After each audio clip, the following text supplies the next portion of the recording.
இந்த முதலாத்தி படத்தை ஒரு புது இயக்குனருக்கு இயக்குவதற்கு வாய்ப்பு கொடுத்த மைதிரி மூவி மேக்கர்ஸுக்கு என்னுடைய சார்பாக நன்றியை தெரிவித்துக்கிறேன். ஆக்சுவலி அங்காடித்தருக்கு அப்புறம் நடிகனா எனக்கு வரக்கூடிய கேரக்டர் எல்லாமே ஒரு நெகட்டிவ் ஷேடில் தான் இருக்கும். ஒரு கோபமாக பேசுகிற மாதிரி, அப்புறம் எரிச்சலோடு பேசுகிற மாதிரி கன்னிங்கான ஒரு கேரக்டராக தான் எனக்கு வந்துகிட்டே இருக்கும். அந்த மாதிரி கேரக்டர் தான் நானும் பண்ணிக்கிட்டே இருந்தேன். இந்த கதை எனக்கு சொல்ல வரணும் அப்படின்னு இவர் ராஜா கேட்டப்போ, சரி வாங்க கதையை கேட்கலாம் அப்படின்னு. அப்போ அவர் அந்த கதை சொல்லிகிட்டே இருந்தார். எனக்கு அந்த கதையை கேட்குறப்போ எந்த கேரக்டர் நம்ம பண்ண போகிறோம் அப்படின்ற மாதிரி எனக்கு ஒரு கன்ஃபியூஸ்லேயே கதையை கேட்டுகிட்டு இருந்தேன்.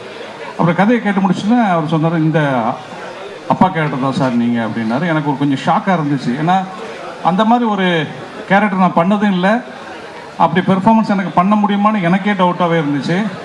அப்போ அவர்கிட்ட கேட்டப்போ அவர், இல்லை சார் இது நீங்கள் கரெக்டாக இருக்கும், நான் அதை உங்களை பண்ண வச்சுருவோம் சார் அப்படின்னாரு.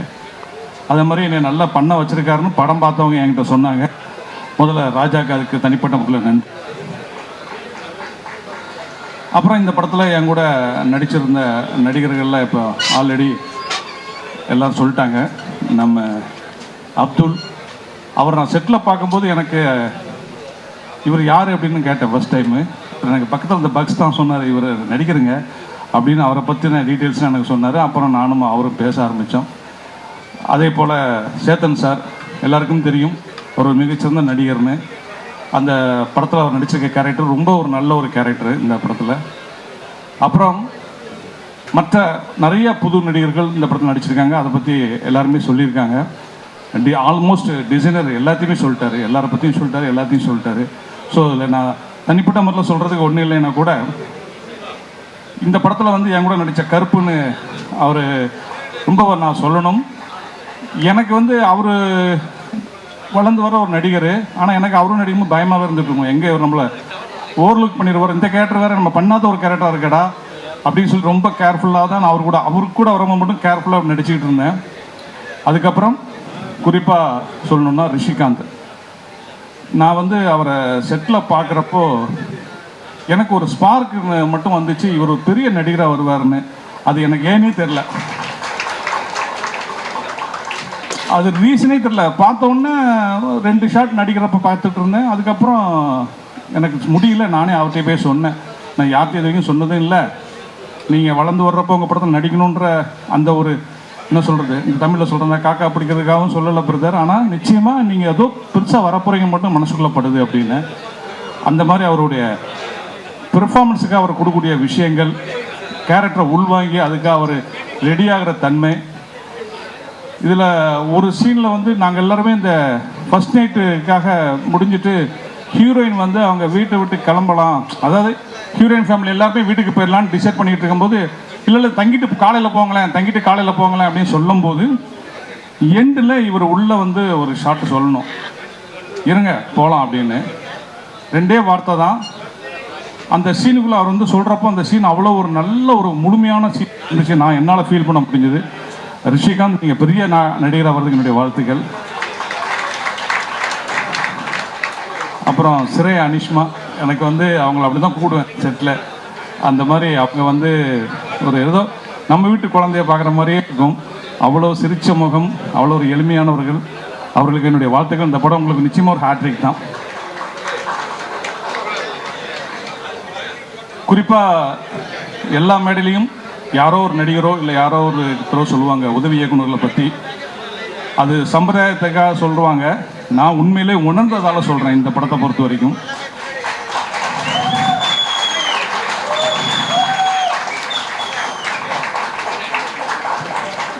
ஒரு இயக்குனருக்கு வந்து உதவி இயக்குனர் பெரிய பில்லராக அமைஞ்சிட்டா அதுவே அந்த படத்தை வந்து வேறு லெவலுக்கு கொண்டு போயிடும், வெற்றியை சீக்கிரமாக பக்கம் கொண்டு வந்துடும். இந்த படத்தை பொறுத்த வரைக்கும் கோ டைரக்டர் அருணில் ஆரம்பித்து அப்புறம் எல்லா உதவி இயக்குநர்கள், குறிப்பாக சொல்கிறேன் தான் இங்கே ஆதித்யான்னு ஒருத்தங்க இருக்காங்க லேடி. எனக்கு செட்டில் அவங்க பார்க்கும்போது இது இந்த அம்மா லேடியா இல்லை எல்லாம் ஆம்பளையா எப்படி ஒர்க் பண்ணிகிட்டு இருக்காங்களே அப்படின்ட்டு இருக்கும். அவ்வளோ தூரம் ஷூட்டிங் ஃபுல்லாகவே நைட்டு தான். அவங்க அப்படியே ஈவினிங் 6 மணிக்கு எப்படி வந்தாங்களோ அதே மாதிரி மார்னிங் மறுநாள் 6 மணி வரைக்கும் இருப்பாங்க. அவ்வளோ தூரம் ஹார்ட் ஒர்க் பண்ணாங்க. முதல்ல அசிஸ்டன்ட் டீம்ஸ் எல்லாத்துக்கும் என்னுடைய மனமார்ந்த வாழ்த்துக்கள்ப்பா. அதே போல் இந்த படத்துக்கு புது இயக்குனருக்கு வேண்டிய எல்லா விஷயம் செஞ்சு கொடுத்து இந்த படத்தை வந்து நல்லபடியாக கொண்டு வரதுக்கு உதவி செஞ்ச தயாரிப்பு நிர்வாகிகள், அப்புறம் எக்ஸிக்யூட்டிவ் ப்ரொடியூசர் அருண், இப்படி எல்லாருமே தனித்தனியாக சொல்லலாம். ஏன்னா அடிக்கடி நான் உணர்ற ஒரு விஷயம் என்னன்னு கேட்டிங்கன்னா, ஒரு படத்துக்கு அந்த படத்தில் ஒர்க் பண்ணுற அத்தனை பேருடைய சோலும் முழுமையாக ஒர்க் பண்ணால் அந்த படம் நிச்சயமாக ஒரு வெற்றியை போய் அடைஞ்சிடும். இங்கே நான் ஃபங்க்ஷனுக்குள்ளே என்ட்ரி ஆன உடனே என்கிட்ட சுரேஷ் சந்திர சார் சொன்ன வார்த்தை தான். இது வரைக்கும் நான் வந்து நிறைய படங்கள் ஃபங்க்ஷனுக்கு போயிருக்கேன். பொதுவாக பிஆர்ஓக்கள் வந்து அவங்க படத்தை வந்து பெருசாக சொல்லுவாங்க. ஆனால் அது சொல்கிறப்ப நமக்கு தெரியும் இவங்க நம்ம பார்த்து சொல்கிறாங்களா இல்லை உணர்ந்து மனசார சொல்கிறாங்களான்னு. சுரேஷ் சந்திரா சார் அவ்வளோ தூரம் எக்ஸைட் ஆகி எனக்கு முதுகெல்லாம் தடையை கொடுத்து நீ பாராட்டினார். இந்த படம் ஒரு சிறப்பான படமாக வரணும். ஏன்னா மைதி மூவி மேக்கர்ஸ் பெரிய ஹீரோஸ், பெரிய டைரக்டர்னு படம் எடுத்துகிட்டு இருக்க சமயத்தில் முதலாக தமிழில் ஒரு புதுமுக டைரக்டர் ஒரு கண்டென்ட்டான ஒரு பட்ஜெட்டில் கண்டென்ட்டை நம்பி படம் பண்ணுறாங்க. ஸோ இந்த படம் நிச்சயமாக மிகப்பெரிய வெற்றி அடையும்னு நம்பிக்கை இருக்குது. எனக்கு இந்த படத்தில் ஒரு டிஃப்ரெண்ட்டான கேரக்டரு அதை கொடுத்ததுக்கு ராஜா உங்களுக்கு தனிப்பட்ட முறையில் நன்றி. இன்னொரு முக்கியமான விஷயம் என்னென்னா, நான் பயந்தும் அதை தாண்டி இந்த கதை பண்ணது காரணம் நம்ம டிசைனர் சொன்ன மாதிரி தான். அவர் கதை சொல்லும் போது ஏதோ ஒரு திருநெல்வேலியில் நம்ம பக்கத்தில் உட்காந்து கண்ணை மூடிட்டோன்னா அப்படியே சுற்றி வந்து நமக்கு வந்து திருநெல்வேலிக்காரன் பேசிகிட்டு இருக்க மாதிரியே இருக்கும். செட்லேயுமே அவர் அப்படி தான் டைலாக் சொல்லி கொடுப்பாரு. பேடை பார்க்கவே மாட்டார். அந்தளவுக்கு அந்த கதை அவர் மனசில் ஊறி இருந்ததால் ஏதோ என்னை முடிஞ்ச அளவுக்கு என்கிட்ட பெர்ஃபார்மன்ஸ் வாங்கியிருக்காரு. நானும் ஓரளவுக்கு பண்ணியிருக்கேன். மற்றபடி யாரையும் விடலைன்னு நினைக்கிறேன். அப்துல் சொல்லிட்டேன், எல்லாத்தையும் சொல்லியாச்சுன்னு நினைக்கிறேன். எல்லாரையும் சொல்லியாச்சு.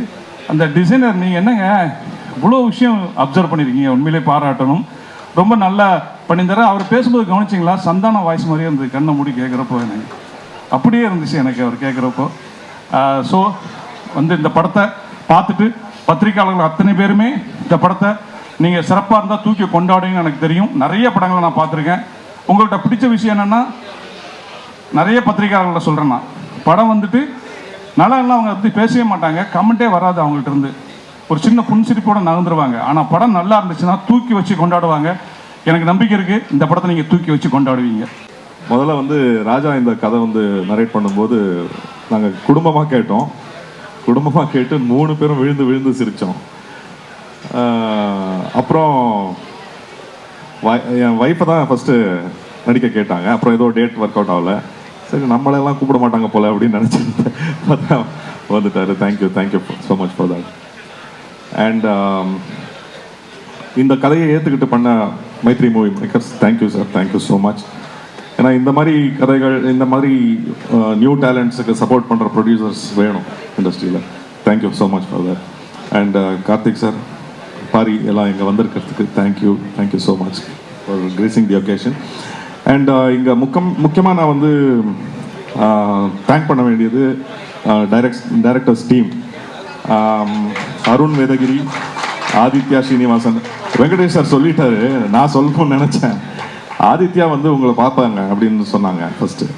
ஆதித்யா நேரம் வருவார் பொண்ணுக்கு அப்படின்னு பார்த்தா ஒரு கேர்ள் ஃபோன் பண்ணுறாங்க. நான் தான் ஆதித்யாவா? ஆனால் உண்மையாகவே பயங்கர எனர்ஜெட்டிக்காக ஒர்க் பண்ணாங்க ஆதித்யா. தயாளன், ஹரிகிருஷ்ணா, ஹரீஷ், சக்தி, லிஷா, மகேந்திரன், மாதவன், பிரதும்னன், எல்லாருக்கும் நன்றி. உங்கள் ஹார்ட் ஒர்க் இல்லைன்னா இவ்வளோ ஃபுல்லு ஒரே நைட்டில் நடக்கிற கதை. So it wouldn't have been possible without your hard work. Of course editor, DOP சூப்பராக பண்ணார் சுரேன். அண்ட் எல்லாருக்கும் நன்றி. முக்கியமாக சொல்லணுன்னா இதில் வந்து நம்ம காஸ்டியூம் டிசைனர் பூர்ணிமா. இதில் வந்து அழுக்காக இருக்கணும் கேரக்டர். ஸோ தலையிலேருந்து கால் டோ எண்டு வரைக்கும் வந்து கருப்பாக மேக்கப் போட்டு எவ்வளோ அழுக்காக்க முடியுமோ அவ்வளோ அழுக்காக்கிட்டாங்க. என்ன காஸ்டியூமும் அழுக்காக இருக்கணும். ரெண்டு நாள் நடித்ததுக்கப்புறம் 3வது நாள் காஸ்டியூம் போட போகிறேன், ஸ்மெல் வருது. என்னங்க இது ஸ்மெல் வருது, ஏன் துவைக்கலையா? இல்லை பூர்ணிமா மேடம் வந்து துவைக்கக்கூடாதுன்னு சொல்லியிருக்காங்க. அப்புறம் நான் சொன்னேன், அழுக்கு மாதிரி இருக்கணும், அழுக்காவே இருக்கக்கூடாதுங்க அப்படின்னு சொன்னேன். Thank you for making my life very smooth and easy. And அதுக்கப்புறம் துவைச்சு கொடுத்தாங்க. தேங்க்யூ. அண்ட் சாங்ஸ் எல்லாம் சூப்பராக இருக்குது பரத், ஆஸ் யூஷுவல் சொல்லவே வேண்டாம். அண்ட் இதில் ஒர்க் பண்ண எல்லாருக்கும் எல்லாருக்கும் ரொம்ப ரொம்ப நன்றி. அண்ட் பத்திரிகையாளர்கள், ஊடக நண்பர்கள், thank you so much for coming here. And இந்த படத்தையும் நம்ம அன்பே டயானாக்கு எப்படி சப்போர்ட் பண்ணீங்களோ அதே மாதிரி சப்போர்ட் பண்ணுங்க. Thank you so much. Raja director of the film பற்றி சொல்லணும்னா ரொம்ப அவர்கிட்ட 10 நிமிஷம் பேசுனீங்கன்னா ரொம்ப பர்சனலான விஷயம்லாம் நம்மகிட்ட பேச ஆரம்பிச்சிருவாரு. ரொம்ப ஒரு ஓப்பன், ரொம்ப இன்னசென்ட் டைப், ரொம்ப ஒரு வெள்ளந்தியான ஒரு மனுஷன். பட் ஆனால் படம் நீங்கள் பார்த்தீங்கன்னா அது டோட்டலாக வேறு மாதிரி இருக்கும். செம்மையாக பண்ணியிருக்காரு. நடித்தவங்க எல்லாரும் பெர்ஃபார்ம் பண்ணவங்க எல்லாருமே செம்மையாக பண்ணியிருக்காங்க. டிஓபி சூரியன், எடிட்டர் அசோக் எல்லாருமே இன்னும் பயங்கரமாக பண்ணியிருக்காங்க. எனக்கு சொல்கிறதுல வெறும் இது மட்டும் தான் திருப்பி சொல்ல வேண்டியதாக இருக்குது. ஏன்னா உண்மையாலுமே எல்லாரோட பெர்ஃபார்மன்ஸ் அண்ட் எல்லாரோட வேலைப்பாடு வந்து ரொம்ப செம்மையாக இருக்குது.